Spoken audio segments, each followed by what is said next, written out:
Hi friends, welcome back to my channel. ఈరోజు video topic వచ్చేసి మనం జిమ్కి వెళ్ళి వర్కౌట్ చేయటం ఆపేస్తే వెయిట్ గెయిన్ అవుతామా, ఫ్యాట్ని పుట్ ఆన్ అవుతామా, మళ్ళీ మన మజిల్ అనేది పోయిద్దా, మన స్ట్రెంగ్త్ తగ్గిద్దా.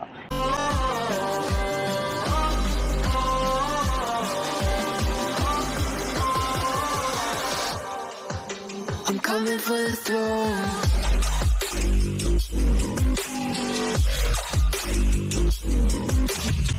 నేను వీడియో అప్లోడ్ చేసి నియర్లీ 1 year దాకా అవుతుంది. నేను జిమ్కి వెళ్ళి కూడా 7 to 8 months అవుతుంది. సో నేనైతే ఫ్యాట్ని పుట్ ఆన్ అయ్యా, సో కొంచెం ఫ్యాట్ గెయిన్ అయ్యా. జిమ్ ఆపేస్తే ఖచ్చితంగా ఫ్యాట్ గెయిన్ అవుతామా అనేది అంటే అది తప్పు.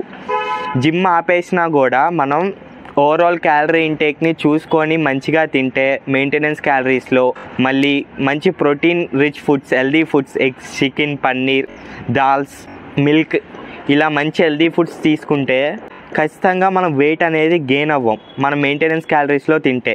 సో నేను చేసిన మిస్టేక్ ఇదే.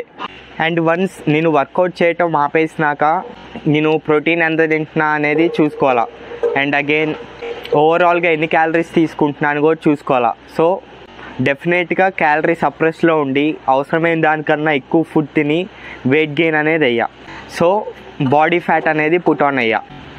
సో మనం వర్కౌట్ చేయటం మానేస్తే వెయిట్ గెయిన్ అవుతామా, ఫ్యాట్ పుట్ ఆన్ అవుతామా అనేది మన చేతుల్లోనే ఉంది.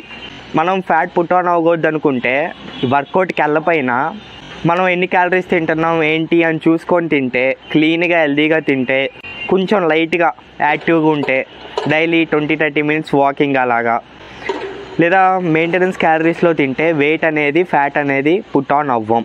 సో నెక్స్ట్ ఏంటంటే మన మజిల్స్ అనేవి పోతాయా. సో మన మజిల్స్ అనేవి ఖచ్చితంగా కొంచెం తగ్గుతాయి. ఎందుకంటే మన మజిల్స్ని మనం యాక్టివేట్ చేయట్లా, వర్కౌట్ అనేది చేయట్లా. సో మన మజిల్స్ అనేవి కొంచెం తగ్గుతాయి. మళ్ళీ ఆ మజిల్స్ని మనం ఖచ్చితంగా రీగెయిన్ చేయొచ్చు మంచి డైట్, మంచి వర్కౌట్ ఫాలో అయ్యి. అండ్ మన స్ట్రెంగ్త్ అనేది ఖచ్చితంగా తగ్గిద్ది, మళ్ళీ ఆ స్ట్రెంగ్త్ని కూడా రీగెయిన్ చేయొచ్చు. సో ఇది వరకు నేను for example chest press 30 kgs డంబుల్స్తో టోటల్ 60 kgs 11 reps చేసేవాడిని. ఇప్పుడు ఆ స్ట్రెంగ్త్ అనేది ఉండదు, ఎందుకంటే చాలా లాంగ్ టైం గ్యాప్ తీసుకున్నా కాబట్టి. సో మళ్ళీ ఆ స్ట్రెంగ్త్ ఎంత టైంలో రీగెయిన్ చేయొచ్చో చూద్దాం. సో గైస్, ఇప్పటి నుంచి రెగ్యులర్ అప్డేట్స్ ఇస్తూ ఉంటా. ఈ ట్రాన్స్ఫర్మేషన్ జర్నీలో నా బాడీ కండిషన్ కానీ, నేను తీసుకునే డైట్ కానీ, నా బాడీ ఎలా రెస్పాన్స్ అవుతుంది, నా స్ట్రెంగ్త్ మళ్ళీ రీగెయిన్ అవ్వడానికి ఎంత టైం పడుతుంది, ఈ అప్డేట్స్ అన్నీ వీడియోస్లో ఇస్తూ ఉంటా. నేను చేసే వర్కౌట్స్ కూడా చూపిస్తూ ఉంటా. సో సబ్స్క్రైబ్ చేయకపోతే సబ్స్క్రైబ్ చేసుకోండి. ఆఫ్టర్ లాంగ్ టైం మళ్ళీ జిమ్కి వెళ్ళబోతున్నా. Feeling very excited. ఈరోజు ఫస్ట్ డే కాబట్టి 2-3 days నుంచి రూమ్లోనే పుషప్స్ చేస్తున్నా, స్క్వాట్స్ చేస్తున్నా.